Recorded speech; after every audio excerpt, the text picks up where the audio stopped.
ready? All right, cheers. I took a little too much, I think. In this ultimate Uganda street food marathon, you're never gonna believe this. we're taking on the best, No wonder they want to keep the recipe a secret. That's delicious. the wildest and most extreme street food East Africa has to offer. Ooh, this thing is so massive, it won't fit. From delicious traditional street food classics like Rolex, It sounds like roll eggs, because that's what this is. extreme meats like this goat platter featuring an entire roasted goat, Look at this thing stretch open like it's doing aerobics. all the way to street food after dark, where each bite comes at its own risk. Yeah, oh my God, the plastic bag went in there too. But before that, let's check in with Uganda's barbecue pit masters. I want to see how this country's top 5 protein platters stack up against Uganda's neighbors in Kenya and Tanzania. Time to check out number 5 on our massive meat countdown. All right, folks, we have come to our first food location, and here we're gonna be having some fried chicken. The place behind me, if you could see it on the sign, it's called Chicken Times, spelled with a Z. Very stylish. This place is very unique because inside there are a ton of chicken cooking stalls. Each stall is owned by a different person, but each place is cooking the same recipe of chicken. Let's go inside and check it out. Welcome. How you doing? Thank you. Hey, thank you. Look at this place. From here to here, all the way over to here. All of these are stations meant to fry and cook chicken. It's amazing. How you doing? I gotta protect my nipples around this guy. This right here, Bina Isa, right? Bina Isa. He's gonna be. These are cooked for today. Here is the chicken. The chicken is already fried. Today, we're gonna be ordering 4 chickens, and we're gonna see his whole cooking process. Let's get to it. Step right. Okay. Step 1 is to cut the chicken. Right here he has what looks like gardening shears, but these are actually chickening shears. Chicken by chicken, he takes them apart. He's cutting off the wings, cutting the breast in half. Next step, he puts on some salt, and then he puts on some room temperature oil and some old oil too that looks like it's from a Toyota. And then he pushes it over the fire. What's interesting is usually for the best results when frying something, you want the oil to be very hot. Here, he's putting it in room temp and then heating it up over the fire, but it is heating up quickly. So after frying for about 7 minutes, it's time to give each of these pieces of chicken a little bit of a flip. On the side, some vegetables. I think we're gonna be needing those soon. Oh, and they're gone. And they're back. It is time to remove the oil, but don't worry, this will not be wasted. It will be used for the next 25 people. This looks like a combination of onion, green pepper, and tomato. All of those going on top of the fried chicken. Then he hits it with a little bit of salt and chicken flavoring. We want our chicken to taste especially like chicken. Simba curry powder next. From here, he starts to mix it all up. Cabbage goes on top next.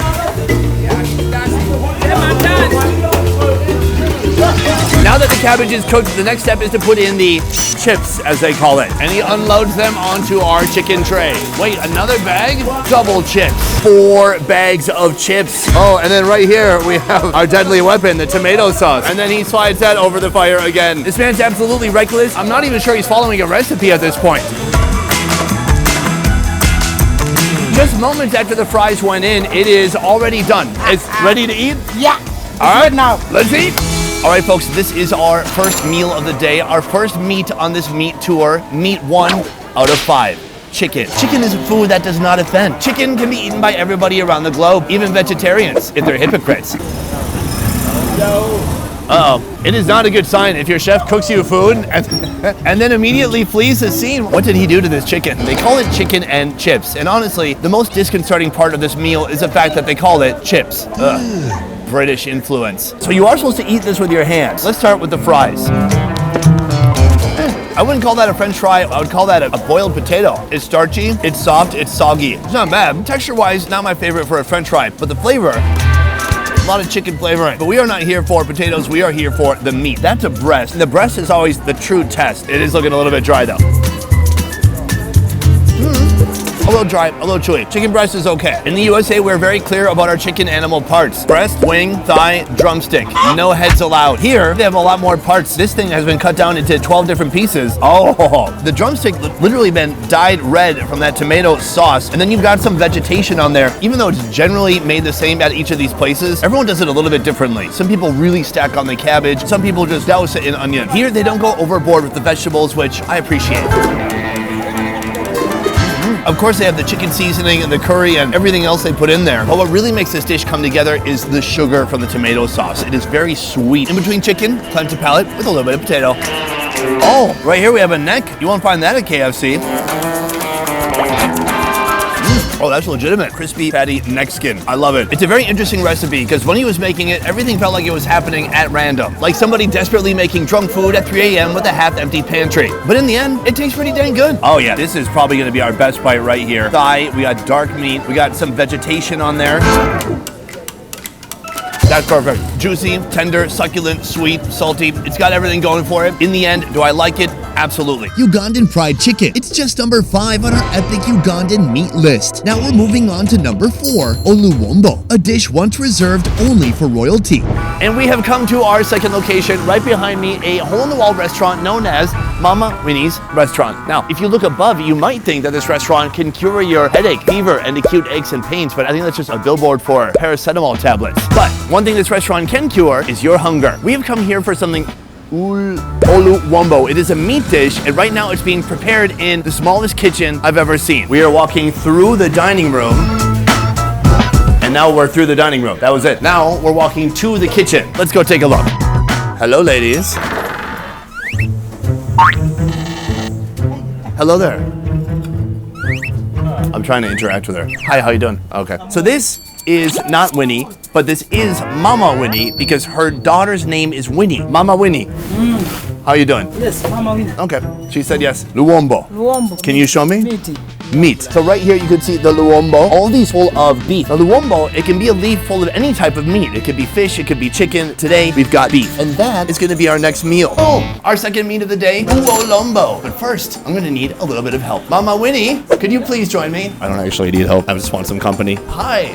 Can you help me open this? See, I skipped that badge in Boy Scouts. She's unknotting it for me. And then, oh, Mama.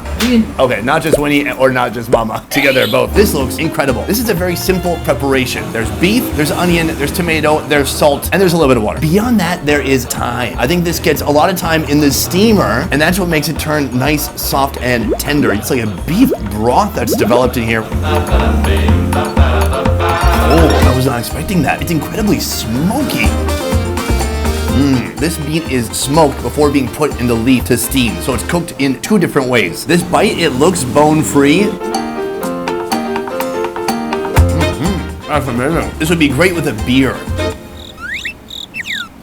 I was hoping somebody would hear me and run a beer over here, but they all just laughed instead. Ooh. We have the best part of this whole thing, what looks to be a beef rib. It is dark, it is oily. Unreal. I mean, it's not gonna be like an American Texan rib. Some bits are a little bit more firm, some bits are a little bit more soft, but overall, the texture is amazing.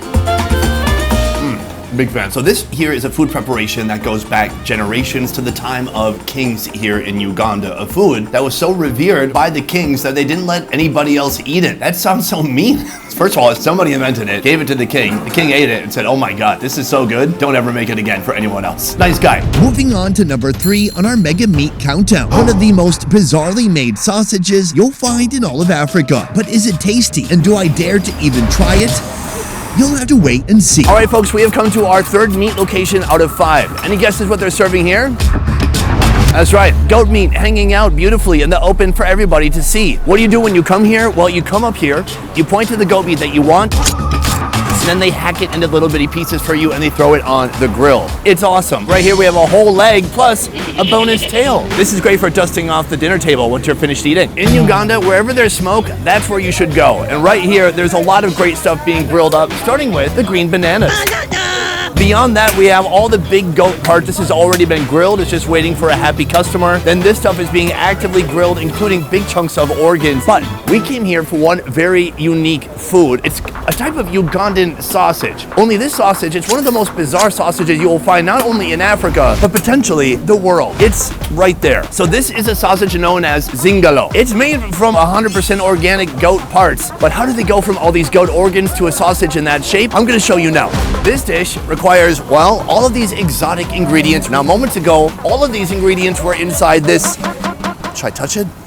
Yes. That is the goat's stomach. But we have so many more goat products here. This is goat fat. Right here we have goat intestine, and then goat, don't even ask. It's just more goat stuff. So right now he's cutting a layer that comes from just underneath the skin. He's cutting it into very thin pieces. These thin pieces of flesh are going to be used to wrap around the sausage to keep everything in place. So right now he's removing the inner stomach lining. That's the same thing that'll happen to you if you drink an entire bottle of Malibu rum. From here he slices the stomach open, making it like a giant blanket. Right now he's laying out the flesh ties for this sausage. This is kind of the rebar for the outside of this rolled piece of meat. Oof, these flies are so aggressive.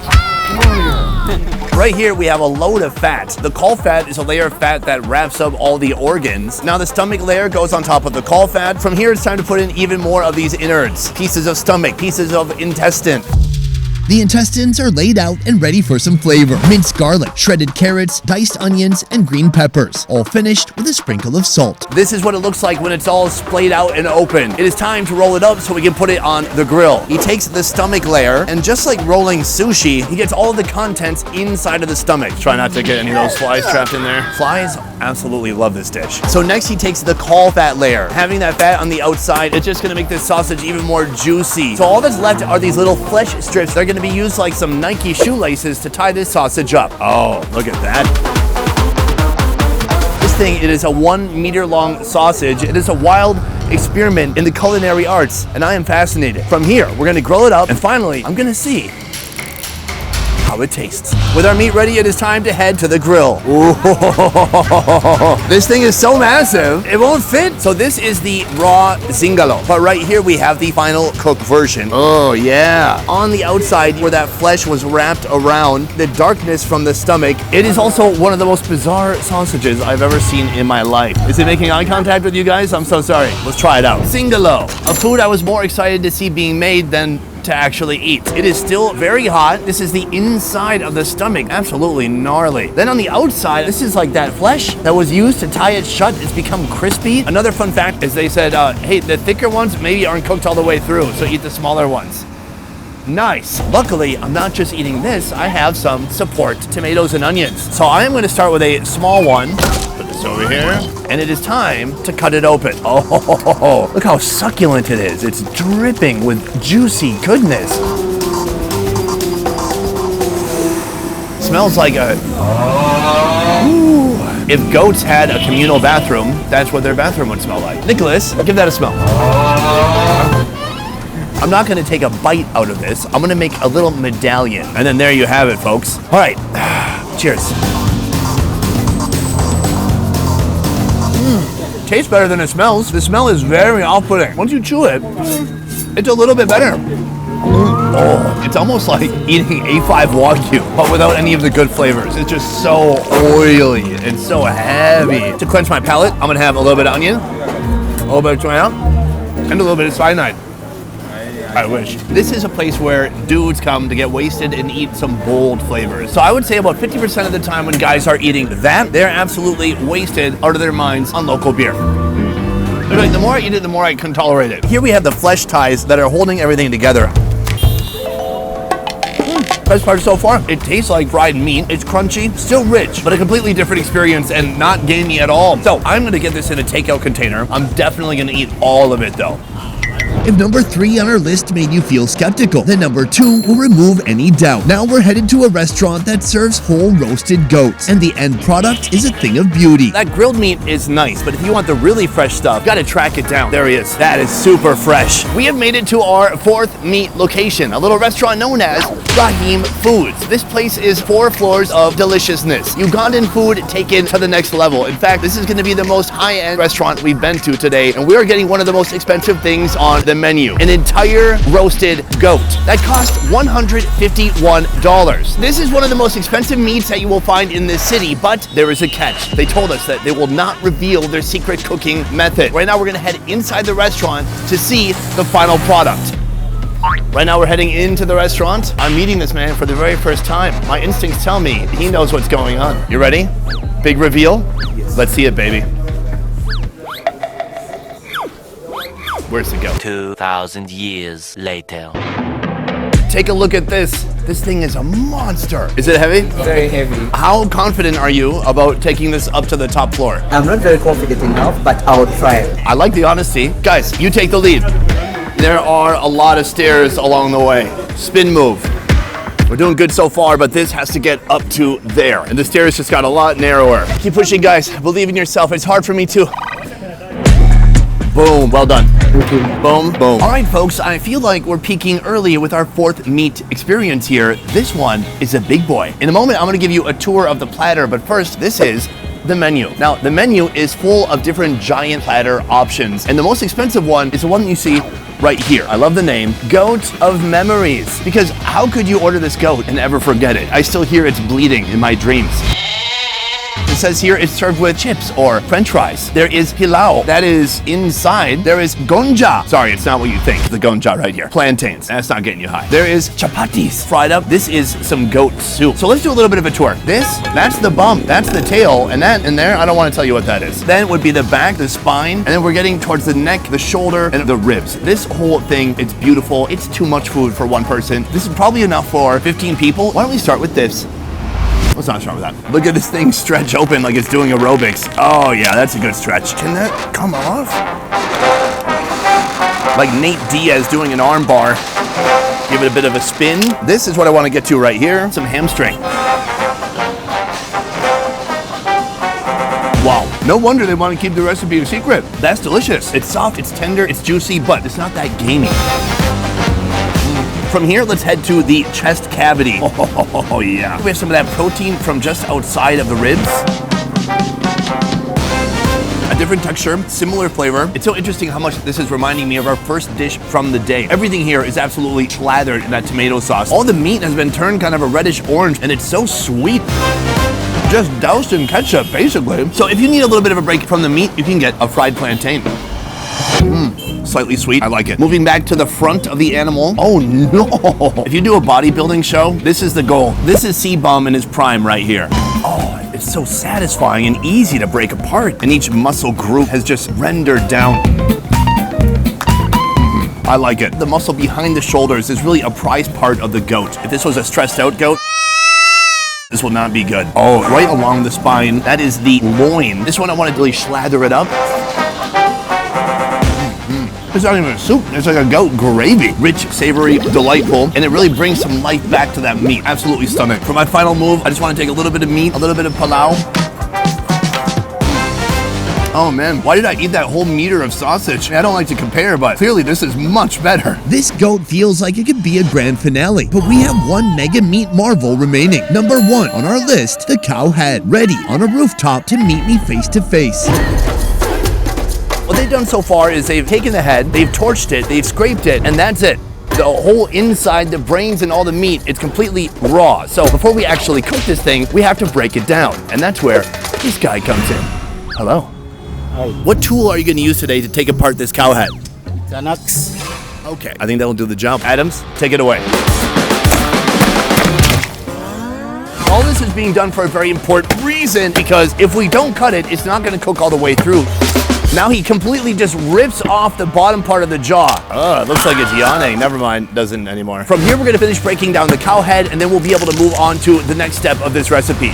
Right now, I am in the kitchen with Chef Edward. Yeah. He is preparing this cow head recipe. Yes. What is the first step? The first step was cutting the head. It is being cleaned so well, and now smoking it to enhance the flavors. This is a traditional way of doing this thing. Right now, we've lit the charcoal stove. We want to moderate the heat because it's on a high heat. You can regulate by putting a little bit of the hash. Then after, you add the banana peelings. They actually add another flavor to the original flavor. And then we get to putting our head chops.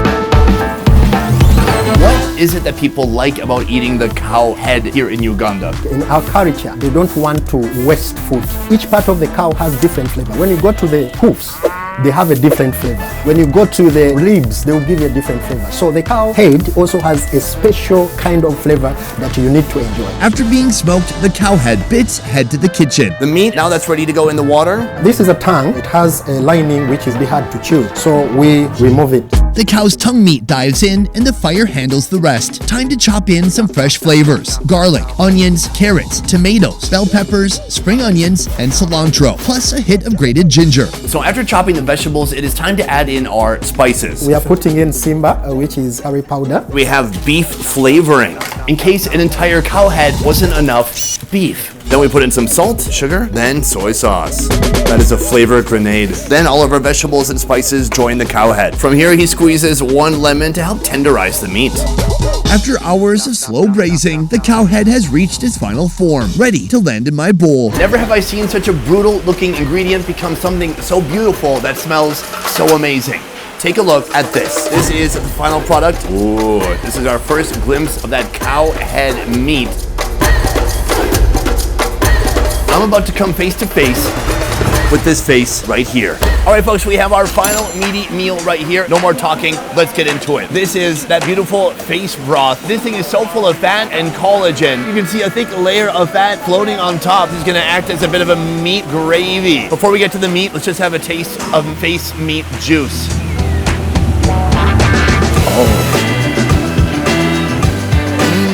Heartwarming, savory, rich. That film of fat on the top moistens up your lips like a tube of chapstick. That's unbelievable. But then there's this. This is the meat. Well, not just meat. There's also bone. So you need to be careful. There's landmines inside, but there are many different crevices in here. Some soft cheek meat. This right here is definitely a piece of tongue. Just big gelatinous pieces of skin. That is why that broth is so thick and so heavy, because this skin has been boiling or braising for hours. I want to start with this. This is just a big old piece of pork skin. You can always rehydrate it in some of that broth.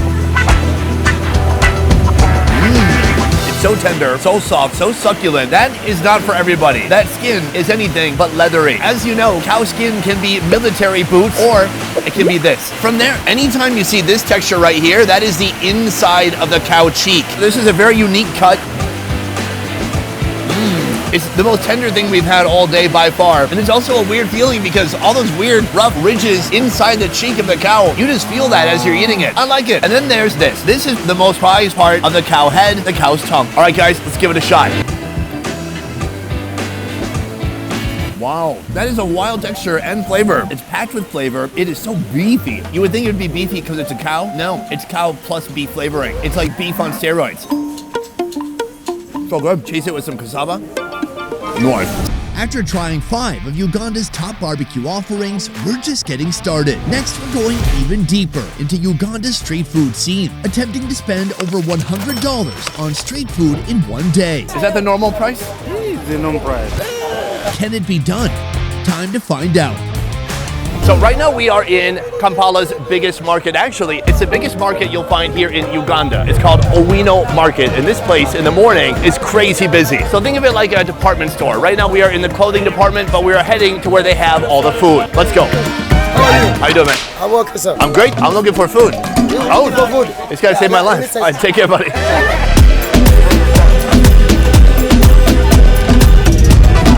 So right here you can see this is the shoe market, but if you look just beyond it over here, that is the meat market, right there. Everything in one place, very convenient.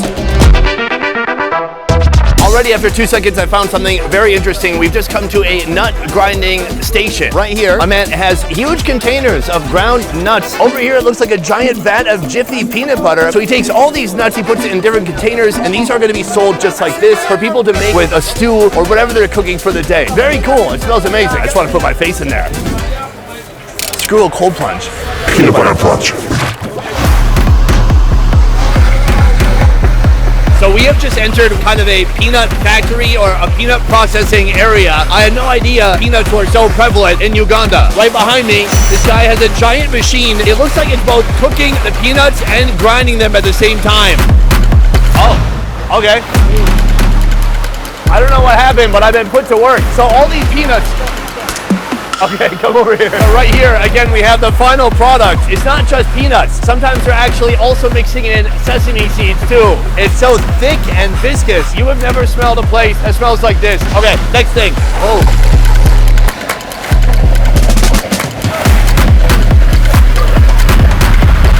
I'm helping, I think. Good? Oh no, enough. All right, folks, we have our first breakfast food right here. Our chef is Robert, and he is going to take it away. This is an iconic street food here of Uganda known as Rolex. He's got his rolling pin here. The dough is just made from wheat flour, water, and a little bit of salt. He rolls it, and then he has a piece of cardboard just absolutely soaked with oil. That's what he uses to keep reapplying small amounts of oil. Then he puts on a huge amount of oil. He gives it a little bit of a flip, and he puts on 3 more layers. Now, this is called a chapati. With our chapati complete, it's time to get into the egg portion of this dish. He cracks an egg into a cup, and then another egg. Next, some chopped green peppers go into the cup. Then he dices up a shallot. From here, he grabs some cabbage. Then a little bit of chili powder. From here, he beats his eggs. He hits it with a little bit of oily cardboard. Oh, wow, it's a lot of oil. All right, here we go. He puts it on the flat top. So this is kind of like a Ugandan omelet. He gives it a little bit of a flip, and there we can see golden brown egg on the one side. From here, he takes a chapati. He puts that over the egg, and then he's going to give that a whole thing a flip. Remove it completely. For the next step, he's going to cut some fresh tomato slices on top. Next, he hits the tomatoes with a little bit of salt. And from here, it is time to finally roll those eggs. He tucks in the extra egg that was sticking out. He gives it a little bit of a cut down the center. So that is how you make the Ugandan Rolex. Robert, thank you, sir. Wait, I know how to say thank you. Hold on, give me 1 second. Way Bali. Nyo. Okay. All right, folks, this right here is quite literally our first taste of Uganda. And we're going to talk about it in a moment. But first, I want to let you know that later in this video, I'm going to be joined by one of the most iconic news anchors of Uganda. You may remember him from clips such as this one. Why are you gay? Who says I'm gay? You are gay. His name is Simon, and after that clip, he absolutely blew up. He became a meme, and I am going to meet the meme later today, and later we'll break some bread together. But first, the Rolex. And I was trying to figure out, why do they call it Rolex? Well, it's because it sounds like roll eggs, because that's what this is. And over time, it just came to be known as Rolex. Cheers. That is good. A lot of tomato. Beyond that, the oil, very present. It tastes like fried bread. It tastes like fried eggs. Everything that's fried and delicious.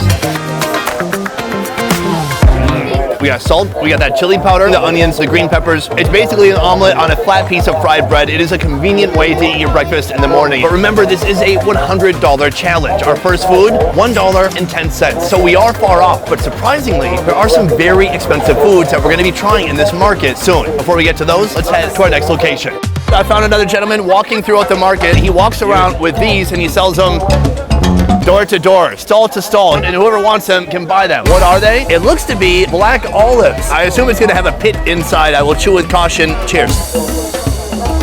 Oh. But this one is through down like that. What the? It's like only pit. First of all, it tastes nothing like an olive. It actually feels like avocado with a grape skin.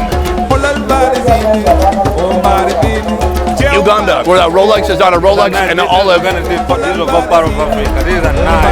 is not an olive. It's very unique. This is 5,000 in the local currency. In USD, it is $1.40. More expensive than our Rolex. Is that the normal price? It's the normal price. I like when people's voice goes real high like that. I just want people to see what happens when you split it open. It is green on the inside. It feels like avocado, but it has this really brittle, almost like a grape skin, but not sweet at all. Meanwhile, there's just a huge seed. It's a kind of a mild taste. It tastes like creamy avocado. What's not to like? And evidently the seed, you just spit them out. That's what he's been doing. I am going to keep this, and I'm off to our next food. Thank you. Boom, we have come to the lunch cooking area. It is about 10:30 right now, and this whole market is just full of smoke and pots and stews, everything getting ready for the lunch rush, which will happen in an hour or two. Behind me, Maimuna. Oh, and her friend. Nice to meet you. This is her whole kitchen right here. And right now she is preparing a chicken stew. Right here we have kind of the stew or gravy. That is full of tomatoes, eggplant, onions, and green peppers. And she uses this piece of wood, like a wood spatula, to break up all the vegetables. And soon that will join this right here. This is a pot full of chicken drumsticks and thighs. While we're waiting for that tomato stew, I want to show you something else. Right here they are grilling what looks to be lamb or goat. But take a look at that grill. This is the outside of a fan being repurposed as a grill. Traeger, eat your heart out. You got nothing on the outside of a fan. The time has come. Slowly, the stew is put in with the chicken. After adding a little bit of stew, she gives it a bit of a mix. Some of the stew makes its way into here with some of these green peas, and all of that gets a nice mix. So the chicken stew is going to need another couple of hours to cook, but when it's done, we're going to try it out. I broke into another kitchen. Hello, ma'am. Uncomfortable laughter. What's your name? This is like a breakfast spot that's kind of winding down for the day because she's almost sold out. She has about 7 different pots of food, 3 different carbohydrates, and various meats. First of all, right here, green banana. Yes? She hates me so much. Right here, we have a potato stew. Right here, liver. Right here, beans. Right here, a peanut stew. Right here, beef. And then under here, we have some rice. Sarah is gonna make a nice plate for me right now. Sarah, can I have one plate, please? Please. She puts 1 green banana, 1 potato, then she comes over here. She hits it with a little bit of rice. Then we're at the beef stew station. She gives me some nice beef cubes, then wets my rice with a beef broth. After that, a scoop of peanut stew. From there, some beans join the chat. And finally, a bit of a cabbage salad on the side. It looks amazing. Sarah, thank you so much. I will leave. I promise to never come back. All right, bye-bye. All right, folks, our third food of the day is called katogo. Now, katogo means a mixture of foods together, and that is exactly what we have here. It's so much food. Everything you see on this plate right here is $1.40. Right, that's how much I paid for those black olives. Pretty sure the black olives should be a little bit cheaper than that. All right, let's talk about what's on the plate. Right here, we have kind of a peanut stew that's been draped over the rice. It looks gorgeous. That's good. It's less peanutty than I expected. Savory, it's like a nice, thick, delicious gravy. Now, I do believe one of the ways they're able to keep this so cheap is with the lack of meat. This is the only real meat right here. This is the beef from the beef stew. It's been boiling so long, it looks like all the fat has boiled out of it. Let's give it a shot. Still good. It still has a nice texture and a good flavor. It's just a little bit more chewy. Beyond that, something that I've seen a lot here already are the beans. Here, I'm gonna mix the beans with the banana. Oh, take a look at that. What a combination. Does it taste like a banana? No. It's a very starchy banana. It's more like a potato than an actual banana. Beyond that, the beans. The beans are starchy, they're a little sweet, and they're a good partner for that banana. I'm very impressed so far. This is food that takes skill, love, time from early morning until lunchtime so people like me can enjoy it in a few minutes. That woman, she's put all of her heart into this dish. She's got nothing left to give me. She cracked a smile at me and it almost took her out. It was almost too much. So this is our most substantial breakfast of the day. Next, we're moving on to lunch as I invite my friend to join me. Simon? Put it there. Oh, good to see you, Sonny. Thank you for joining me. I'm excited to have you here. You are kind of a legend. I mean, I am just a simple side. in a little bit, I want to talk a little bit more about how you became a meme. But first, let's talk about the food. We have a dish I wasn't expecting to find in Uganda. It's called pilau. Pilau is found all over the world. I also had pilau in Afghanistan. So what is Ugandan pilau? Pilau is a combination of rice and beef, well fried and served hot. Ugandan pilau is a rice dish typically cooked with fried onions and masala, but this vendor takes it a step further by frying the rice itself. On top of the rice, they add a familiar beef stew. Usually this is where this dish ends, but here they don't stop until the plate nearly collapses under the weight of all the food. First, a British favorite, beans. Next, stewed cowpeas, cooked with onions, tomatoes, green peppers, curry powder, and cooking oil. Finally, ground nuts bring it to a finish. All right, should we try some of this pilau? Oh, let's go. Cheers. Wow, that's good. You can really taste the whole spices in there. Like there's so much flavor soaked into every grain of rice. We have the cinnamon curry powder. We have cloves sometimes, and it makes it tasty. Uncle Ben's got nothing on this. Sorry, Uncle Ben. We do have a nice piece of beef on the side here. Should we try it out? Yeah. What do you think? It's very tough. I still like it. It's similar to the meat I tried earlier. All right, so that's the food. But I want to talk a little bit more about you. Obviously, you came to prominence around the world because of this clip that went viral. But how long ago was that interview? Because it felt like a long time ago. It's 13 years ago. To be precise, it was around 2012. Soon after the interview, it went viral and went silent. Every after 3 months, it would come back in different shapes. Then there was a huge debate in the US, and they were talking about how Uganda is repressive towards people with gay orientation. So over time, it's been growing. But over the past couple of years, it's become more explosive. How has the viral nature of the video, how has that affected your life? Sometimes I tend to downplay its impact. Albeit later, I realized that I needed to cash in on it. I'm doing cameos lately. For those of you who don't know, Cameo is a website where you can go pay money and have celebrities or someone like Simon right here read a script or wish someone happy birthday or whatever. How many cameos are you doing a week? Roughly, let's put it at 20, 30. And it's always just right to the point. Ask my friend why he's gay. Why are you gay? Sorry, I wasn't asking you. but that's what the cameo people are asking you. At first, I thought it was really sensitive, but I'm glad it's now been trivialized to that extent. That seems like the right way forward. Like, just something funny to say to one of your guy friends. After a giant plate of Ugandan palau, I'm only $1.40 closer to my goal. In a moment, I'm gonna dig deeper into Simon, the man behind the meme. But first, he'll guide me through a meaty, classic Ugandan street food. Here's how it comes together. All right, folks, we have come to our next food, the food that we're gonna be sharing with Simon before he has to leave for the day. I'm here with Penina. Hello. And she has this. That is a special soup made of the cow's hooves. This is something very prized here in Uganda, and I can't wait to try it out. The hooves are prepared simply, boiled in a broth with onions, tomatoes, green peppers, garlic, and salt. Then they're served hot. So this is our final meal together. After you leave, I'm gonna continue on without you. And actually, I'm gonna be eating something that's kind of crazy for Uganda. It's expensive, and it's an insect. Do you know what I'm talking about? Grasshoppers? Grasshoppers and some kind of an ant with wings. Oh, it's a delicacy. Can I join you? Hey, if you stick around, why not? So we have a new meal right here. We're gonna talk about this in a moment, but first, I wanna hear your take on Ugandan cuisine in general. What do you think makes Ugandan cuisine Ugandan cuisine? One, we don't do a lot of frying. We love boiling. Two, the tools that we use, the saucepans, and the way we cook using charcoal stoves and firewood, it's well done. We don't do raw stuff here. Now, this is a very good delicacy, especially for people who hang out in the evening. This is the hangover cure right here. I can see that. After a long night, this can be the solution. How's that? Delicious. Oh my God. It is so rich, but it's so savory, it's salty, very fatty. It's nice. If you take a look here, she gave us two parts. This is kind of the shank, and then that is the actual hoof there. This is how we do it.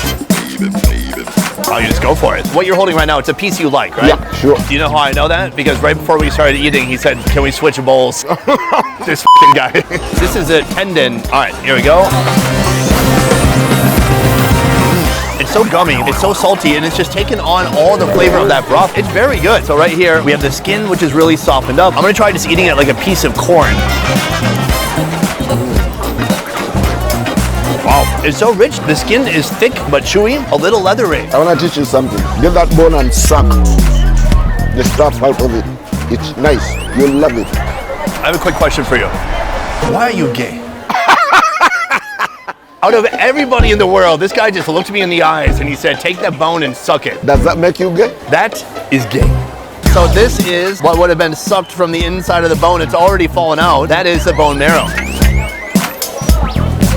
Buttery, smooth. I could definitely see if you're hungover and the next day you're feeling kind of depleted. In the USA, we might drink a Gatorade. Here, this is Gatorade on steroids. Before you go, I want to ask you a couple more questions. The meme, it's raging on right now. It seems like you're more viral than ever. Is it going to fade away soon? Do you want it to fade? Not really. Somehow I've gotten so accustomed to it to the extent that sometimes when I'm walking with my family, some people will bump into you and shout, why are you gay? At first it was embarrassing. Of course. But over time, my kids have gotten used to it, and I wish it would stay forever. I have one more question for you. Can I call you Mister? Simon, shake my dirty hand. Thank you so much. Can we do soup once more? Cheers. Cheers. Oh, so good. All right, folks, we are saying goodbye to Simon and saying hello to our next street food right here. This is something I did not expect to find here in Uganda, but today we're gonna get a little buggy bite of goodness. Right here, grasshoppers. Now, grasshoppers are a unique delicacy in Uganda for a couple of reasons. One, because of how rare they are. You see, grasshoppers here only have 2 seasons. Outside the season, no grasshoppers. And actually, right now it is the low season, so we are very fortunate to have stumbled upon these. For everything you see right here in these leaves, it costs $27.50. That's outrageous. That is how in demand these grasshoppers are. I'm gonna try it out, but I wanna try it out with a friend. Ma'am, do you like grasshoppers? I like them. Why do you like them? I like them because they are too sweet. They come in different seasons. Can we try some grasshoppers? Thank you, I'm humbled. She's making eye contact with the camera. It tastes good? It is tasting so well. They are well fried. I'm gonna grab some right now. You can see against my hand, they're kind of yellowish brown. They're pretty tiny. Let's give it a shot. How are they tasting? They taste so good. So good. It's like peanuts. Peanuts? Okay, that's great. I think that means, no, it's not like peanuts. It It's a little bit sweet. It's very salty. It's fried, so they're crispy. Plus you taste the oil too. It's a good flavor. So those are grasshoppers, but this is not our final insect of this video. In fact, there's another strange insect that I've never tried before that folks are eating here. It's an ant, but it's the type of ant that's scary. These are ants with wings. We're gonna be trying them later, but next we're getting back to that chicken stew. Let's move. And our goal of hitting $100 worth of street food here in Kampala continues. Right now I have come to another kitchen run by this lady. Hey. Now earlier we got to see that chicken being made as it was mixed with the tomato sauce. Now here we have the final product. This thing has been stewing for hours and it looks absolutely gorgeous. Can I be honest with you guys? It's a different place. It's the same recipe. The place before it was all legs and thighs. This, we've got whole pieces of chicken. We got breast, we got wings. We have our next food right here. One thing that's very unique about the chicken here is that it is expensive. In fact, for an entire live chicken, it's about $14 here in Kampala. That's wild because if you go to Costco in the USA, you can pay $5 or $6 and get an entire chicken that's already cooked. That being said, I'm excited to try this out. Let's give it a shot.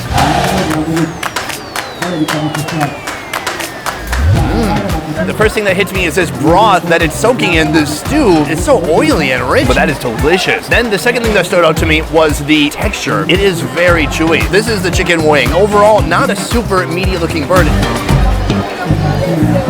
It's got some spring.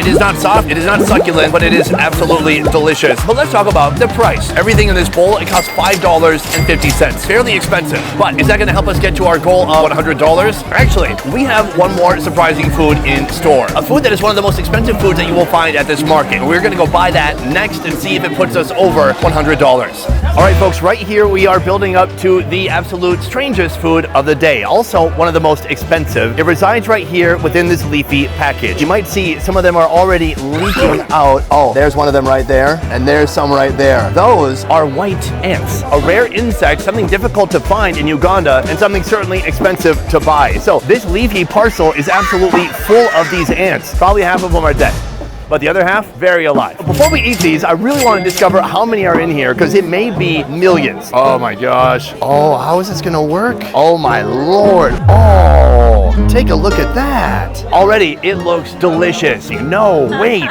what? This is food? Oh, take a look at that. This thing is absolutely full of ants. In reality, these white ants are actually African termites. Here, termites represent a valuable source of protein and fat. In fact, they contain even more protein than beef. To collect them, nets are used to gather the winged treats as they take flight during migration. Here's the best part of this food. It's eaten raw. I'm gonna need some help on this one. Could you come over here? Hello, ma'am. How are you? I'm fine. You like ants? Yes, I like too much. Why do you like the ants? They are sweet. They're sweet. Okay, and I was hoping you could show me how to eat them. Oh, whoa. Oh my gosh. I thought she was gonna take one. She just took like 50 all together in a big clump and ate them all. And now she's picking them up one by one, like eating crumbs from a cake. I'm gonna eat some of her crumbs here. You can see that's a nice size one. They're all winged, but you're supposed to eat the wings. Cheers.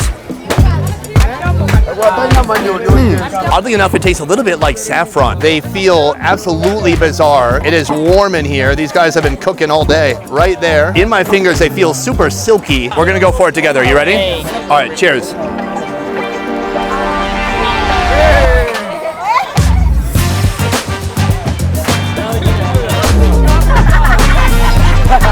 I took a little too much, I think. I've never had 100 insects at one time. It's silky, it's smooth, it's crunchy. It's a bizarre combination, but not a strong flavor. What do you think it tastes like? It's like milk. Milk? You know what? That's a brilliant comparison. It is a little bit like a cross between dairy and saffron. When you add salt, it is very nice. She tries it out. Better? I'm gonna taste it too. Let me hit it with a little bit of salt. Boom, Emerald Lagasse. Grab a little bit of a smaller bite and toss it back. You know what? Better. It brings out a little bit different flavor. I gotta say, I'm very impressed. This is one of the most weird, unique food experiences I've ever had. But somehow, at the end of it, it's amazing. When you woke up this morning, did you know you were gonna eat some delicious white ants? No. I did, because it was on our schedule. But I'm glad we could share this moment together. It's okay, no problem. All right, I was hoping for a little bit more of a connection than that, but I'll take it. After a full day of eating street food, I spent only $62. But this is only the beginning, because when night falls, the vibe shifts, and a different side of African cuisine takes over, including these giant fried tilapia. But before we dig in, let's rewind and see how that fish gets to the market. And welcome to the fish market. Behind me, you can see a big body of water, and on this side, you can see a bunch of dead fish. But let's talk about how those fish got here. Zooming out right now, you are looking at a map of Uganda. What you will notice is that Uganda is not next to the ocean. So none of the fish that you're gonna find here at this market are ocean fish. But there is another gigantic body of water we need to talk about. Let's go back to the map. That is called Lake Victoria. Lake Victoria is a massive body of water. Not only is it big enough to sustain a ton of people here in Uganda with fresh fish, but it's also feeding people in other neighboring countries that border Lake Victoria. Countries like this one, this one, this one, and this one. I don't know how many countries. What is really surprising about this market is the size of the fish that you will find here. We're all used to seeing gigantic fish coming from the ocean, but this lake behind me is full of some freshwater monsters. Right now, we're gonna take a look at some of the fish that you can find in this market, and then we're gonna head to the outdoor smoking factories where they process those fish. Right now, we are headed to a fish cleaning station. It smells amazing. Everybody in this country who works with meat, they wear white jackets. What are the doctors wearing? This guy's got a blue jacket. Right here we have a gentleman filleting a fish, fresh from Lake Victoria. Looking plump and tasty. Right here, that's the best part. Fish cuts, only for the brave. Hello, my man. How's it going? Uganda. Right here, you're gonna find the most omnipresent fish you will find in these markets. This is fresh wild-caught tilapia. Oh my God, you thought that was something. Take a look at this. Touch it. Touch it? Yeah, you can touch it. Why does he want me to touch it so badly? Hold it, hold it. Hold it, okay, I'll hold it. Wait. Okay, I'll wait. So many instructions. Take a look at this big bad boy. Oh, thank you. I'm definitely gonna put this on Instagram and say I caught this. Do I own this now? Yeah. Oh, thank you. I have nowhere to take it. I don't have a knife. The weird thing about catfish is they're not like highly prized or coveted. Meanwhile, they stay alive longer than any other fish. I'm told there's another fish species we've not seen yet. Let's move. Oh. We have a fish known as the Nile perch. If you didn't know, the Nile begins here in Uganda. So you guys could just cut Egypt off completely. They're gonna be fine. They've got the pyramids. They've got tourism. They have their kindness and hospitality. What is this one? This one is muddy fish. Ooh, creepy. It looks like some kind of an eel. I didn't know you could find a fish like this from fresh water. I have a cabin in Minnesota that's on a lake. If I found out one of those, even one of those were in my lake, I'm out. Is that tasty? Yeah, scripts, they fry it. It's like KFC. But cheaper? No. Oh, okay. It's like KFC, but more expensive. Wait, what? What's the advantage here? Just eat KFC. Right now, we're headed to see a gigantic Nile perch. Is that... Ugh, be more gentle with the meat, my guy. Oh, my Lord. Oh, yeah. That is massive. Right now, what you're seeing behind me live in action is a fish auction. So the gentleman gets up in the middle, he talks about which fish is which, and then people throw out money. It's kind of like going to a strip club. You throw out your money, and in the end, the result, it's something fishy. Soon, we'll head back to the night market to try the deep-fried version of this tilapia with a side of fried plastic bag mixed in. But first, I want to check out Uganda's legendary fish smoke houses and get a taste of the final product. So right now, we're passing some kind of smoke houses. I'm told that on top of these, they are smoking fish. But I've never seen a smokehouse like this. So here, under the corrugated steel, wow, this was completely unexpected. I've seen fish smoking in other countries, but nothing like this. Last time when I was in Ghana, they would smoke one layer of fish, like a proper fireplace, but here, this is like a whole house full of smoke. Inside, there's at least 5 or 6 layers of fish. Smoke is rising up, and it's all being kind of bundled, and all the heat is being held in by this corrugated steel on top well, this corrugated steel's been used a lot. It's about to fall apart and disintegrate. These fish get stacked on here, and then they smoke for about 4 hours. This man right here, his job is to tend the fire. He's got to make sure that there's enough smoke, enough heat to keep the fish smoking during that 4-hour duration. Way body. That is civil. This is how you should give you a dirty hands, which I do often. Let's go this way. Right now, we're headed to a restaurant to see how that smoked fish actually tastes in a local Nile perch stew. All right, folks, right now we are in the suburbs of this fishing community. All along this road right here are businesses related to fishing. You can buy timber, wood to smoke your fish, and then, of course, there are restaurants to take care of the people who are hungry, who are working with these fish all day. One such restaurant is right there. Inside, they're making a dish made from smoked fish. Let's go take a look. So right now we're headed back to this most humble kitchen. Hello, ma'am. Can I see the dish? This is a stew made from that smoked perch. That looks awesome. Let's go try it out. right, folks, this is our first meal right here. Next, we're gonna be heading to the night market, but first we need a little bit of a pre-game. Pre-gaming meant something much different when I was in college. Now it means eating fish in a hole-in-the-wall restaurant. This is that perch. I'm excited to try this fish because I've never had Nile perch before. This is taken from the stem of a banana tree, and it's used to kind of keep the whole fish fillet together. Let's start with the broth. Super salty. The main flavor enhancers here is tomato, onion. That's it. And that's the same for so many of the recipes here in Uganda. From here, I want to unwrap my fish. Oh, is this the head? Oh my God. Hey guys, welcome to Uganda. That's the eyeball right there. That is the tip of the head. Then what's this? They tied two different pieces together. It's a 2-for-1 special. This right here is definitely like kind of a mid-body fillet. First of all, the skin, it's very thin and brittle. Here we have the actual fillet. I'm gonna try to pop it off. That could be a toothpick for later. Wow, it has a wild texture. It definitely tastes like freshwater fish. Surely part of the reason for that is it's been boiling for a long time, and I think some of the fat kind of boiled out of it. But it has a, oh, no, it's because it's smoked. Wow. If you were eating a fresh fish that was boiled, it would be a completely different experience. It'd be very flaky or soft. This, since it's smoked, it's kind of like dehydrated before it gets boiled. Then the boiling puts some water back in, so the end result is a very hard, dense piece of fish, but I love it. It's like eating an abalone. I'm allergic to fish. So that is our first course for the day. But there's one big problem. It's daytime. And this video is about street food at night. And in Uganda, there is one big difference between street food during the day and street food at night. And that would be kind of the positioning of the sun. Is that good, Thomas? You like that one? And we are back at the night market. This is a night market known as Natete. Now, this place is famous for its street food, and the street food here really does come alive at night as the sun is going down. Here you'll find everything from green bananas to fish fried in oil so black you'll swear it came from a diesel truck. I'm also told this is a bit of a singles market. People who don't have a significant other, they come here. So either it's a hot ground for dating or it's kind of a loser fest. Earlier today, we got to see the journey of the tilapia going from Lake Victoria all the way here to this night market here on this table. Now, when the tilapia is not being smoked, the best way to truly enjoy it is having it fried. The journey begins in a walk. As you move your way to this table, they have a few different options. First of all, if you're tight on cash, you can just get a fried head. Yummy. Beyond that, they have fried fish chunks. But this is what I'm interested in right here. A big, fat, giant fried tilapia. It all starts with hand-cut tomatoes. From here, an onion. Wow, this man used to have 6 fingers. Now he only has 5. He hits it with a little bit of salt. Sir, thank you so much. All right, folks, here is our first meal at the night market. I gotta say, it looks pretty good. I don't know if you noticed earlier, but when they were frying the fish, a plastic bag went into the oil, and then they just kept frying more fish. Nice. But for me, that's just called flavor. All right, let's give it a shot. Step 1, remove the dorsal fin. Ooh, it's still a bit warm and a little steamy. Are you gonna get tomatoes and onions? Like this, right? You test. And then tell you if it's good? Yeah. My friend, get the onion and tomato. You need something kind of fresh to cut that greasy fried fish and to also get your memory of that fried plastic bag cleared from your mind. I don't just need a palate cleanser, I need a brain cleanser. Sorry. Nice. Ooh, right here's the shoulder blade of the fish. The best move is to fold it over with some of this onion and tomato.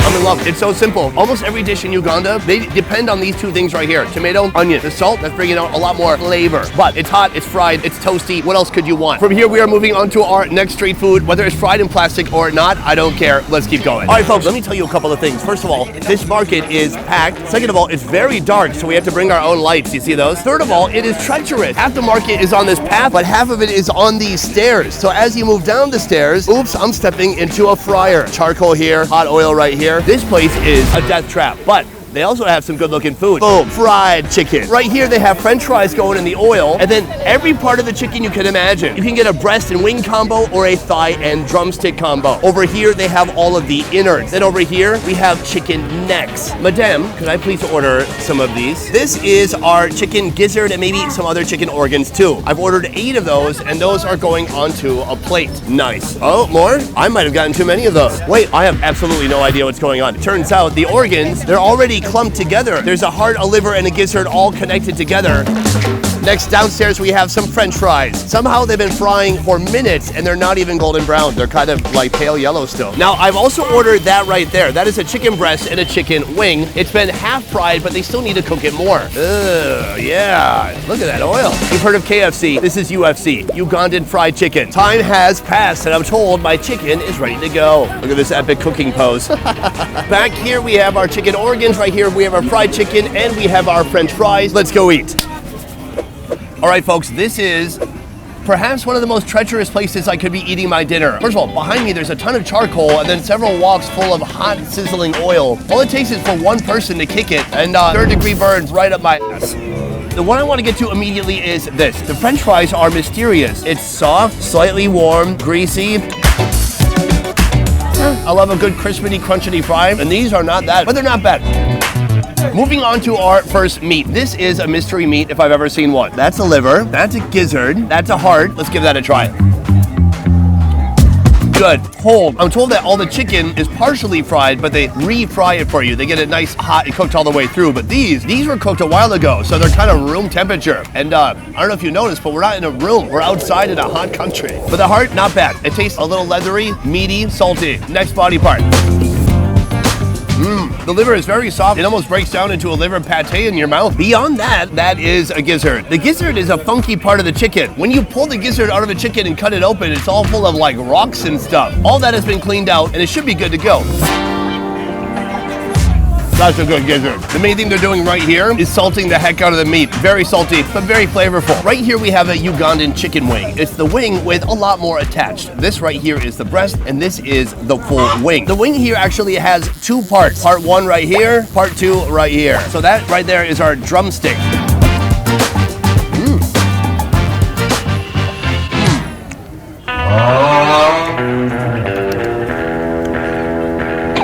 I'm pretty sure that's old. On the exterior, it tasted crunchy and nice and salty. And then, as I bit more deeply inside, it smelled a little bit rancid. It smells like the kind of bad that's gonna make you get sick. But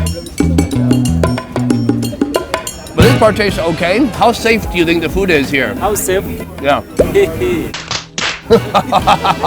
Cool. Usually breast can be very dry. This is very juicy. Maybe because it's decomposing, I'm not sure. If it wasn't obvious from the fried plastic bag tilapia, this market is a eat at your own risk type of destination. So how can I know which foods are safe to eat? Ugandan local Nicholas has some tips. So as we are walking through, you have seen the oil was too dark. That means the food is not safe. But anyways, we enjoy it because there is a lot of flavors into that dark oil. You're literally getting the flavor from generations of fish or chicken or whatever it is. So the black oil, beware, but also enjoy. Yes? The healthy food, which are steamed, but fried ones, I don't trust them though. I enjoy them every day. Perfect. Thank you, Nicholas. Thank you too. Boom, we've come to our next location. It is another meat. Meat is a very popular dish here at this night market. Also, what I'm looking at right here, it makes me feel like this is what you eat when you have a good buzz. This is the frying station over here. These literal French fries. We have an assortment of fried meat. First of all, we've got cabbage, we've got potatoes, we've got seasonings, carrots, green pepper, and did I already say onion and tomato? I think I did. Here's the big difference between these two. Right here we have chicken, and right here we have goat. And I just had chicken, so I think it's time for some goat. Hello, Miriam. Could I have one portion of goat, please? All of this is already cooked and it's just kind of hanging out. I do believe there is some charcoal underneath to keep it warm. That's good. You can pick any part you want. Who's that guy? Ooh, how about this? And maybe some of the potatoes. She is finished scooping and the final product, it looks amazing. Let's try it out. Thank you. Wait, buddy. I don't want to show off, but I learned a little bit of Ugandan on the flight over here. I know one word. All right, folks, this is our third food at this night market, and take a look at that. These look like little unlaid chicken eggs, but in fact, those are potatoes, I think. That's right. Let's take a look at this. That is a nice old piece of goat, a goat leg. My favorite of all the goat appendages. This literally looks like the Achilles heel of this goat. Oh, man, that is some tender meat. I'm good. I think it's great. It's very soft, super salty. I taste some of those veggies in there. And of course, the curry powder. Everything here has to have curry powder. It's like the national spice of Uganda. Meanwhile, we got some of that cabbage, more potato, a little bit of roughage. Oh man, it's like a salad, but it's completely coated in oil. This is the heaviest, most unhealthy salad I've ever had in my life, but I'm not complaining. I like it. Right here we have some goat ribs, fairly tender meat. Okay, somewhat tender meat. At least it's meat. Ooh. This part of the rib reminds me of the lamb flaps that I had in Papua New Guinea, because over the rib itself, there's another layer of meat that kind of covers the bone, and that's what this is. Undeniable. That was a good meaty bite. Soft, tender, full of fat, tons of salt, tons of curry. Very good. Guys, we have just reached the pinnacle of drunk food. So that is food number 3, but we still have more to find as we travel deeper down this dark market. Let's keep going. All right, folks, we have come to our next location. Here, it is all about fried food goodness. There are many different options here. All of these triangle shapes. It's a familiar shape. It is a favorite fried food. It is the samosa. But wait, it's not called that. It's the sambusa. But wait, it's not called that either. Actually, here in Uganda, it's called sambuso. Wait, samosa. Here in Uganda, it's called sumbusa. Now, here's what's fun about the sumbusa. Here, it's the fillings. Because usually you would expect, what, potato, chicken, beef? No. Here they have something that will blow your mind. Hello, good sir. 1 spaghetti sumbusa, please. He is reaching for it, and there it is. 1 piece of fried goodness stuffed with spaghetti? Have you ever heard of such a thing? That sounds amazing. Right now, I have 2 options. I could either just blindly bite into this, or I could rip it open to see, is it really spaghetti? I think I have to see for myself before I actually taste it. Oh my Lord, it's more than just spaghetti. There's something else too. What else is in here? Cowpeas. Cowpeas? Yes. That's it? Here's what he's done. He's not given us the spaghetti one. It's full of cowpeas. Let's see how they taste. I believe it is potato and cowpeas. Very starchy, very seasoned, with a very fried, soggy wrapper, but I don't mind that at all. But that is not what drew me to this stall in the first place. I came here for the spaghetti. This is how they get you, by the way. They give you the wrong one, so you have to get 2. Here, apparently, we have spaghetti samosa. Let's rip it open and see what it looks like inside. Oh, okay, that is much more obviously spaghetti. In the first one, I was like, huh, this spaghetti is like real mushy or something. This undeniably spaghetti. I love it. It's so weird. I said a long time ago in a video, and you can quote me, never doubt Africans' ability to put pasta into random foods. They are the masters of putting pasta or noodles into something where you would never expect it to be. Case in point right here, and I love it. Why use spaghetti noodles? Well, because animal meat costs money. Noodles cost almost nothing. Also, this is my favorite thing I've had so far today. Other countries, please, India, I'm begging you. Your samosa, the potato, the masala, how about noodles and nothing else? Moving on with our tour. All right, folks, we have found another fun food stall, and this one with some mystery meat. Here they have a number of skewer meat options. We've got some different chicken organs. We actually have some chicken necks. Next to the necks, we have that, a very red sausage. I'm told it's a beef sausage, but beef and what else? Are we gonna finally find some answers today? I hope so. The one animal I've not seen since I got here to Uganda, the pig. Where's the pig, my guy? Could I have the neck chicken 2?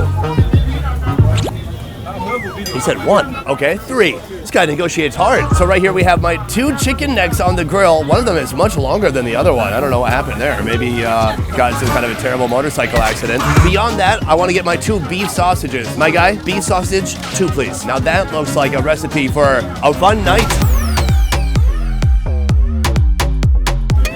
And now we wait. Hello. He wants me to feed him. How about this one?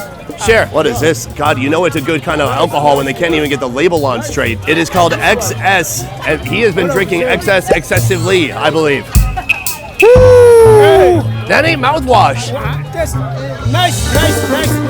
Oh, that's not for children, and not for most adults either. Wouldn't be for him. Fire. All right, eat. The bigger a buzz you have here, the more you're going to enjoy the food. That's for sure. Nice, good. It's good? Good. He's a friendly drunk. Like what? I think we can go to jail for this in Uganda. What are we doing? Can I have my sausage? Good. Okay. Yes. Oh no, my friend. I just went to pick up my sausage. I turned back and he was gone just like that. Heartbreaking. But I learned so much from that man at the same time. This is like those videos with girls working out in the gym and someone walks in front of the camera and they're like, get your own gym, bitch. Right here we have our sausage. Let's give it a shot.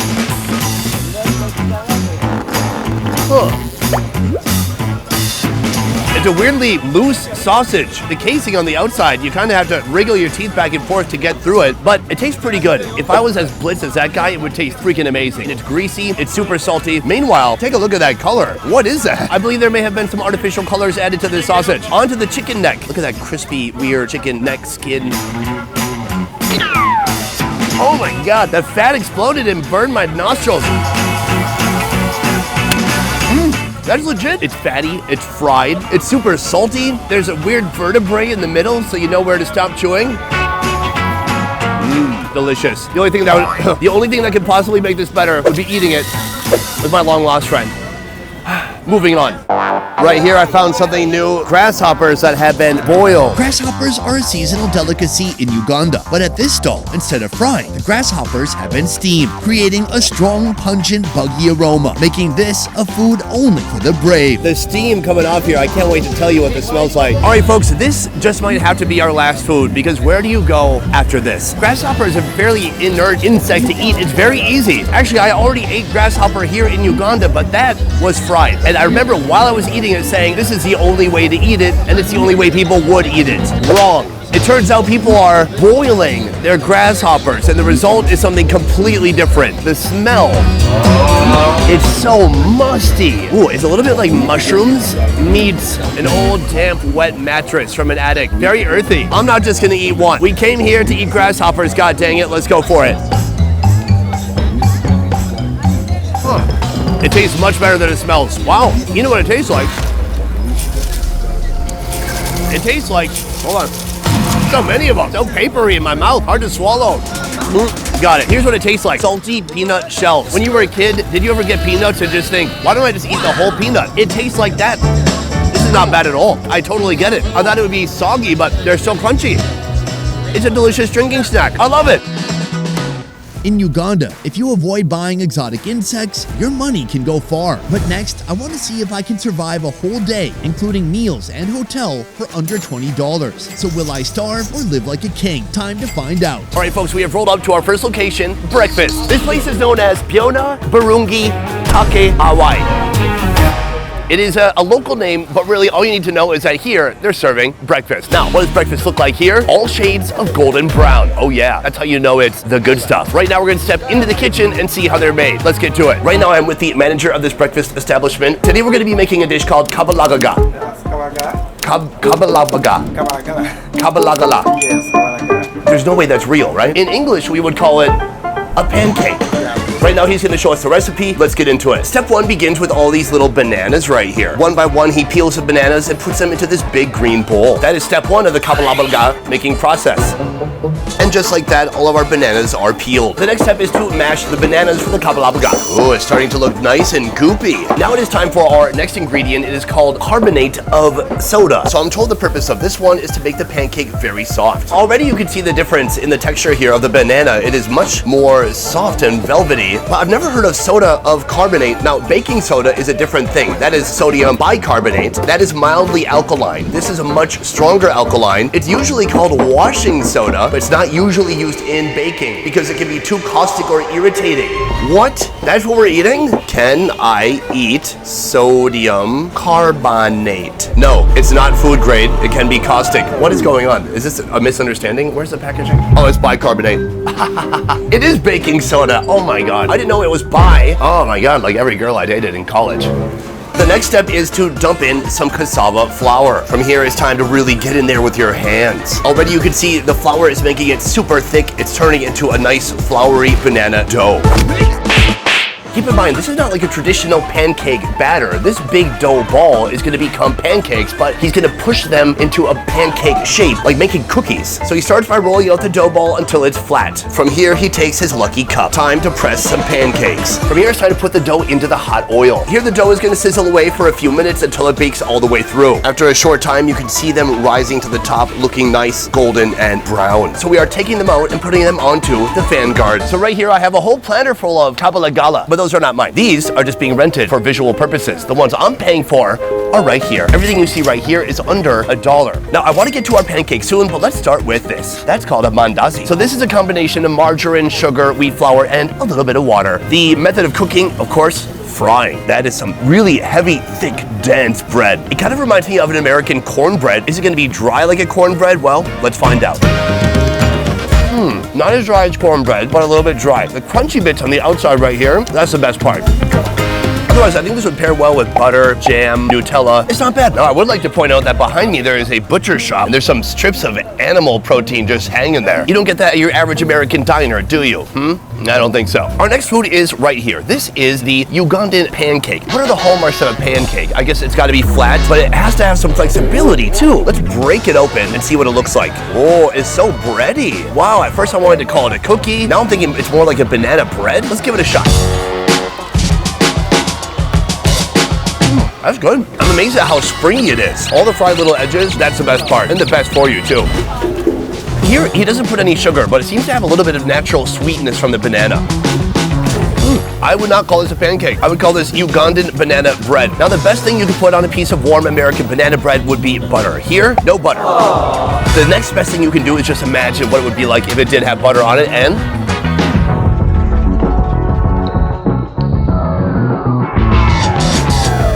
that's nice. This is a great way to start your day, and this is just the beginning of our day. From here, we're gonna head to a market, because there's no better way to learn about a new country than by going to the market. But this market has something special inside, a snack you have never seen before. Let's move. Boom! Welcome to Rayleigh Market. Now, this market is special not because it is the biggest market, but it's a super local market. If you want to get a good feel for Uganda, you gotta come to a place like this. My goal here is to find a delicious snack, but in the meantime, I want to get a glimpse of what people are eating, what they're buying and selling, and I'm even told that folks here have a local market movie theater. What does that look like? Is it IMAX or is it IMIN? Get it? IMIN? Like I minimum instead of IMAX? Like that? That's terrible. Oh no! So far, one of the most popular things for sale here are, of course, bananas. They've got little ones, they've got big ones too. So right here we've entered a produce section, and shockingly something familiar I didn't expect to find here, and that would be jackfruit. Take a look at that. Can I pick up? Oh, right here these jackfruit are gigantic. Oh, take a look at this big bad boy. This thing is full of delicious jackfruit. Now, you got to be careful, because if you look at the top there, that is disgusting gooey latex leaking out. So in order to cut the fruit out, you really have to know what you're doing. That is why I always employ the help of an expert. Moving on. I have just found Uganda's medicine woman right here. She has a stack of different herbs. They're all dried, and all of these herbs can either be consumed or breathed in to heal whatever your ailments are. I'm told that even certain herb combinations can heal malaria. That said, they also do have modern hospitals. You can also go there for malaria, but up to you. Right behind me, I have found the Ugandan version of a Best Buy. This is the local village electronics shop. Let me show you how it works. First of all, right here, you can see movies. They have a load of different movies available here, including Wonka, Venom, and Asteroid. I've never heard of that. So here's how it works. You come here, you bring your flash drive, he loads the movie onto your flash drive, and you pay 27 cents. Not bad. That's about 4 movies for $1. What does it stop you from stealing from him and giving that movie to someone else? I don't know. But hopefully they can create some kind of a law enforcement so you cannot steal his movies. Wait. I think he stole these movies. Okay, let me get back to you on this.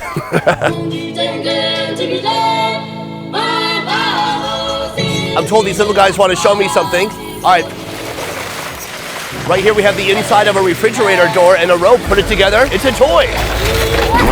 Oh, he fell off already. Hop on. Are you ready? Yes. I got a lot more horsepower than your little friend. Okay, here we go.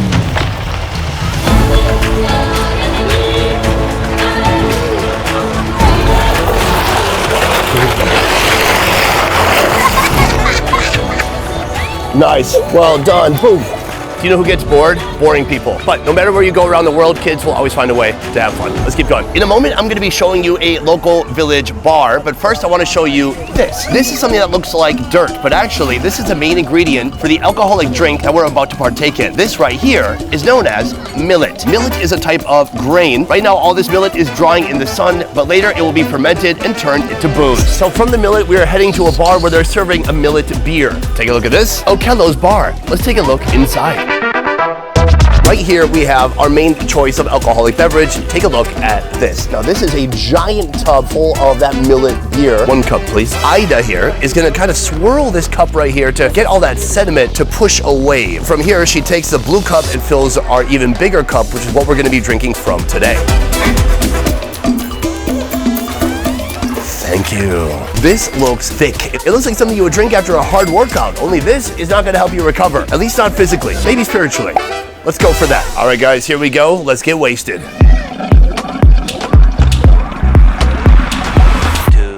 2,000 years later. Oh my God. It requires so much suction. It's like 4 feet long. I got people laughing at me in the background. I got all these kids waiting for a drink from me. Patience. Patience. Do you think they drink too? Oh my God. I'm about to invert my mouth from sucking so hard.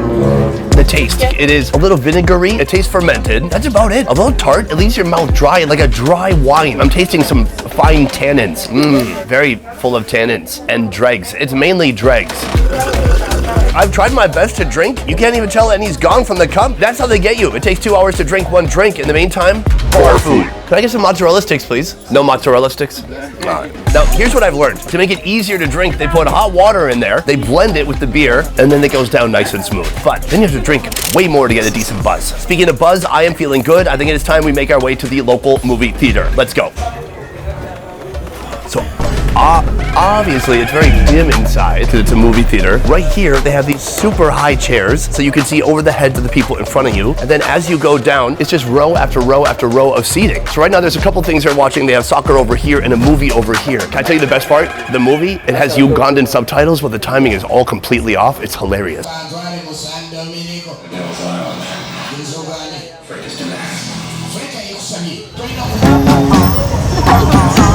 All right, folks, we have gone slightly beyond the market to find our snack, and it is up here on top of her head. What's your name? Annette. Nice to meet you. Where are you from? Arua. Is that in Uganda? Yes. Oh, your English is amazing. That's good. I like it. Cool. So these are balls, and now you guys know I love balls and I love nuts. And this, it's a 2-in-1, baby. It's nuts and balls. Okay, she's putting down the balls. She reaches inside. She closes the lid. She throws that down. She reaches inside her little bag. She grabs the scissors. I'm pretty sure the whole time she was just looking for her scissors. Here we're gonna peel off the plastic, and that is what we're after right there. To be honest, I have no idea what this is. I know it's fully coated with a sesame seed, but I have no idea what's on the inside. I'm gonna take a bite of this right now, and I'm gonna show you the half that I did not bite. Cheers. You're never gonna believe this. On the outside, it's sesame seeds. On the inside, it's more sesame seeds. It's so many sesame seeds. I thought for sure it's gonna be like kind of a cookie or have some kind of a cream filling. No, instead the whole thing is made out of sesame seeds. So it's basically a sugary syrup and sesame seeds. Very simple, straightforward recipe. Pretty good, pretty good. We're paying her to be here right now. Can you tell by her attitude? Let's talk about the taste. It tastes like toasted sesame seeds. It tastes good. It's a little bit sweet. It's nice. As far as the price, these balls are coming in at 14 cents per one. What does that mean? That means I'm gonna buy 3 for the road. Can I have 3 more? Do you know where your scissors is?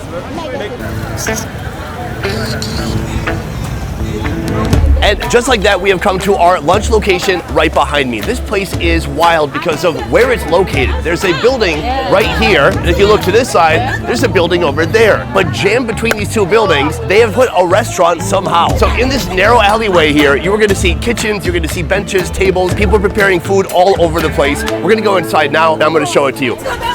As you enter, you will see the lobby. Here's where you wait to be seated. No, actually, I don't know. You just sit wherever you can when you're here. Oh, jeez, it's so packed. All right, right here is the first dining room you will find, and here are some of the food options. As you walk through, there's almost no room to move, but there is food, there's people, there's action everywhere. We are here for something special. So do you remember that millet from earlier that we were using to get drunk? Well, it turns out you can eat it too, and you'll find it right here. This woman right now is making something known as millet bread. She's using a load of millet flour, mixing it with water, and then turning it and turning it and turning it until it turns that final millet bread kind of shape. And that's what's gonna be our carbohydrate for today's lunch. To me, as I look at this, it looks very easy. I feel like anybody could do this with absolutely no experience. So let's give it a shot. Ma'am, can I try? Mzungu? How about some Mzungu magic? Essentially, here's what I've got. A giant wooden paddle, flour, and then this thick-ass dough. It's so thick. Son of a bitch. What if I did blender style, huh? No? Okay. Every time I put it in and take it out, it's so dense. It feels so pointless. It's not changing at all. Please. Okay, thank you. That was fun to try. It's always good to get humbled while in Africa. So after this carbohydrate is done, it's gonna be ready to pair with our main course. All right, folks, right now I'm with Harriet, and this is Harriet's kitchen. So right here we have goat offals. This is goat meat. This one? This one's the okra. Oh, I bet that's nice and slimy. I'm definitely gonna get that one. And then this one here? With me. Okay, so goat, goat, goat. What's this? Today I'm gonna be getting some goat offals along with some okra along with that millet bread. Step one, she puts the goat offals into a bowl. So she's gonna mix those offals with some goat meat. Oh, mix it? I should mix it? Yeah. I don't know if this is normal or not, but let's see what happens. What a messy combination, but it does look good. This is one of the most unusual lunch locations I've ever been to in my life. I'm on a hill, but this table is not built for the hill. I have to literally put cardboard under my soup so the soup doesn't fall out of the bowl. This is the walkway right here. Hello, how you doing? Where are you headed? How are you? Good? Yeah. Just eating some food. Thank you. Okay, no problem. Ugh, awkward. She thought I was offering her food. Thank God she said she was full. Let's talk about what we have today. Before we get into the goat, I want to try this millet out on its own. It looks like brown Play-Doh. Huh. It's somewhat granular. I can like taste some kind of grains inside. I don't know if that's sand. Beyond that, millet is like the wheat toast of African carbohydrates. It's got like a little bit more of a whole grain flavor to it. So that is why people don't eat this alone and they mix and match it with something like this right here. Ooh, it's hot soup. Look at that. We got a little bit of meat. We got all that flavor, okra, fat, and that broth all up on that millet.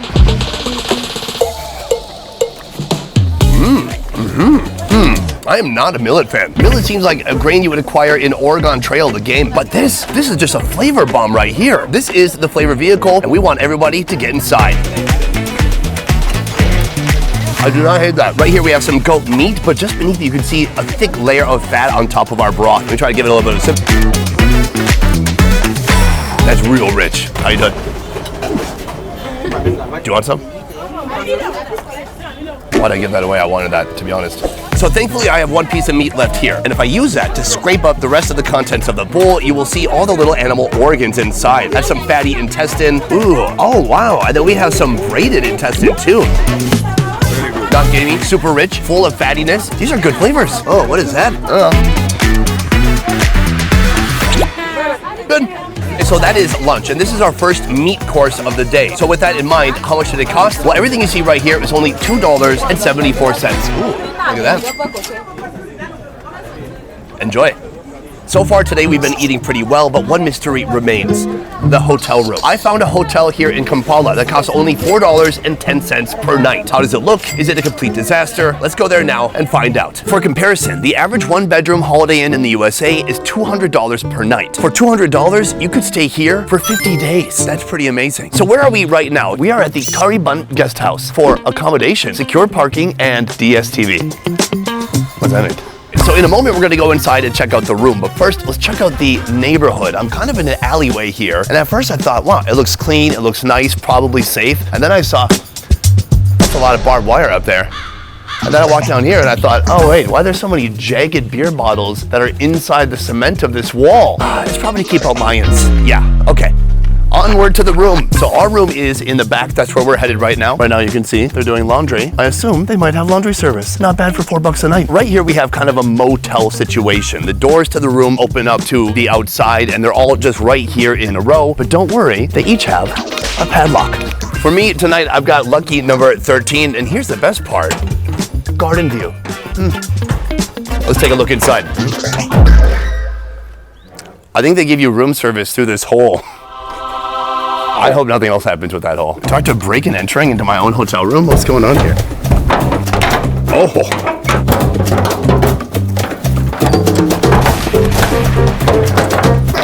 I've heard of escape rooms. This is a breaking and entering room. All right, let's take a look. For $4.10, it's a lot better than I expected. First, right here, shower. The next amenity right here, hanger. Right here, you could hang up to 7 shirts. Not bad. The best part right here is the bed. This is where I get to lay down my weary head for tonight. They've got a pillow. Oof. That has seen some heads. Oh, this one is cleaner. We have a pillow. We have 0 blankets, though I do think you can ask for one. And then this right here, very crucial, a mosquito net, so you don't get malaria. Over here, we have a small table. What I like about this, right next to the outlet, you can charge your phone here, and your phone can sit there. Here they have a posted announcement. It says, be careful of the person you've come with. He or she might steal your profitable items like money, phones, laptop, bag, shoes, watch. Therefore, we advise you to hand over your items to management of this place for safety. Thank you, management. What's going on? I can only assume they're talking about prostitutes. If you're a prostitute coming to a place like this, it's like a new rock bottom. We shouldn't input that in the video. It's just my thoughts. There's one more amenity. Take a look at this. Look up. Boom, mood lighting, it's blue. It's like they're dying to have you bring someone here. I would say perhaps my favorite part about this place would be the view. I mean, take a look at that. There you go. Yeah, there you go.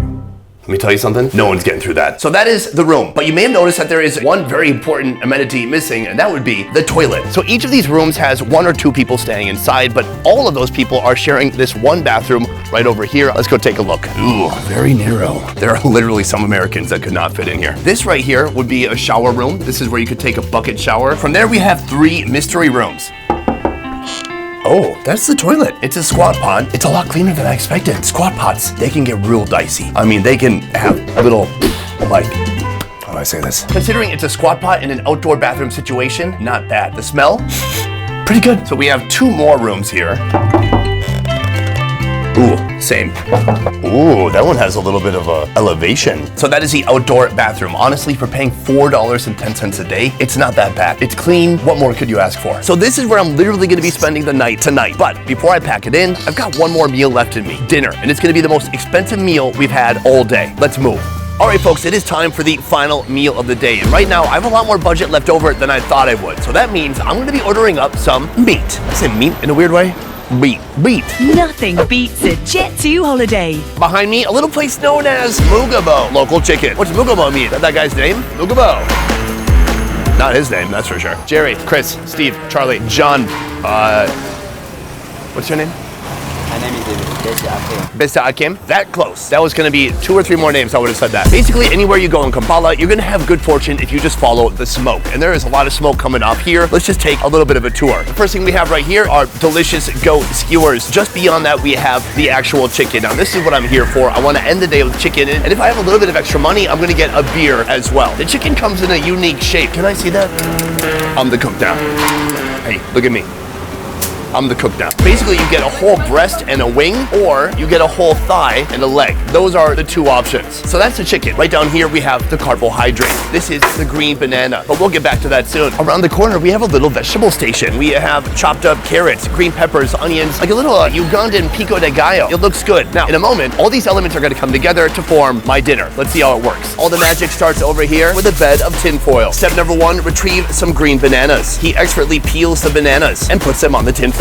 Onward to the protein. I have requested the drumstick and the thigh combo, and he hits it with a mean meat cleaver. A couple of chops, and all of that heads over to the tinfoil. From here, he grabs some vegetables from the vegetable station. A combination of green peppers, onions, carrots, and I think habaneros too. Then he hits it with a little bit of salt. Down there, he scoops up some curry, and then he pours that on top, making this a big, wet mess. Now he tries to roll it up like a Chipotle burrito. Will it close? It will. Next, even more tinfoil. And then that beautiful little package heads over here with the others. So here's the magic of this dish. Even though all these elements are cooked, the chicken's already grilled all the way through, they're gonna keep it inside of that tin foil for about 10 to 20 minutes to let all these flavors meld and come together. And we're gonna see that in 20 minutes. So right there is where I'm ordering dinner. But I'm waiting for dinner, and right here is a bar. No video for me, no video. Strategically put your hand up to cover her face. I would like to have a local Ugandan beer. Bill. Bill? Bill. No, beer. B-E-E-R. There is Bill. She thinks I'm trying to order a Bill. I just want an ice cold beer. Yeah, which brand? I don't know. Do you have Bill? Yeah. Okay, I'll take Nile. Take a look at that right here. Here we have Nile Special Premium Beer. Let's go have a taste. The chicken is finished. It is time to reveal what's inside. So he's opening the tinfoil right now. That is a load of tinfoil. Somehow that is gonna, okay, no, that's how. So he transfers all that to the plate. It's for me. I take, he takes, he takes. Okay, boom. And just like that, dinner is served. So this is our $420 travel video. We've done them so far in Saigon, Mumbai, and Bangkok. And what I like about it is by limiting myself to $20 a day, I'm forced to go to new and interesting places that I might not ordinarily see. Instead of going to a convenient restaurant with a BS menu with 500 items, I'm getting whatever this is. They call it chicken curry, but that name does not tell the full story. I mean, come take a look at what's going on here. We have the chicken, and then we have that magical East African salsa, and then beneath a carby foundation of green bananas. And to wash it all down, my first beer of this trip, Nile Special. Cheers. It's decent. The Nile. Everybody thinks that the Nile is in Egypt, but it actually starts here in Uganda. So Egypt, better watch yourself. Uganda might turn off the faucet. Let's get down to business. Right here we have a foundation made of delicious green bananas. Starchy, yellow, steamy, and hot. It tastes very smoky. Then they have the flavor from the chicken washing around in there too. Like all these elements were tightly compressed under like 15 layers of tinfoil, like a little mini pressure cooker just full of flavor. On this side, we have some of that magical Ugandan Iko de Gallo. That's good. Yeah, I thought it would be more spicy, but that's not too bad. What I've witnessed so far is with Ugandan meats, people aren't just happy to grill the meat or fry the meat and then eat the meat. They always have to do like 10 extra things after that. But somehow all those flavors are coming together and I like it. Ooh, we got a nice drumstick, some dark meat. So what I'm gonna do is peel off some of that chicken and then I'm gonna combine that with some of these delicious vegetables, chicken and veggies. A well-balanced meal. Let's throw it back. I don't care where you're from, that's good. And there's no excuse to not eat that, because it's a chicken. Muslims shouldn't care, Hindus shouldn't care, Christians don't care, Jews don't care. Wash it down. But not too much. Before we wrap up, I want to talk about the price. This beer right here costs $1.37. Not bad. But then we have our biggest meal of the day right here. So how much is it for all of this right here? $3.29. That's pretty wild. This is a ridiculous amount of food. I gotta say, this is my 4th day here in Kampala. And my biggest surprise, my biggest takeaway is I've not seen a single other tourist aside from myself. Plenty of people come here for tourism, but immediately when they get to Kampala, they leave. They leave the city and they go for gorilla trekking or something like that. So most of the people coming here, they immediately leave the city. But I say, give this city a shot for a couple of days and especially do it for the food. Even though I've been to Kenya, I've been to Tanzania, I've been to Rwanda, which are all right around this area of Africa, I can still feel that Ugandan food has its own identity. So when you're eating something like this, you're eating Uganda on a plate. But we're not done yet, because I still need to add up all the money we spent today and see if it is indeed under $20. Let's find out. Today I set out to survive 24 hours in Uganda with only $20 in hand. In the end, after paying for breakfast, lunch, dinner, lodging, and so much more, I only spent $14.70, the least I've ever spent on a $20 challenge. If I redid this challenge, I could have spent like $6 more to upgrade my hotel, or I could have had like 6 more beers. Oddly enough, the 6 beers will make the $4 hotel seem much, much better. But still, never trust your friend in the hotel room who is with you. He or she could steal your laptop, computer, bracelet, or so on. I want to say a huge thank you to Nicholas from the YouTube channel Eating the African Way. Nicholas was instrumental in making this trip happen and in introducing us to all these special, unique Ugandan foods. So go ahead and give him a follow on YouTube, please.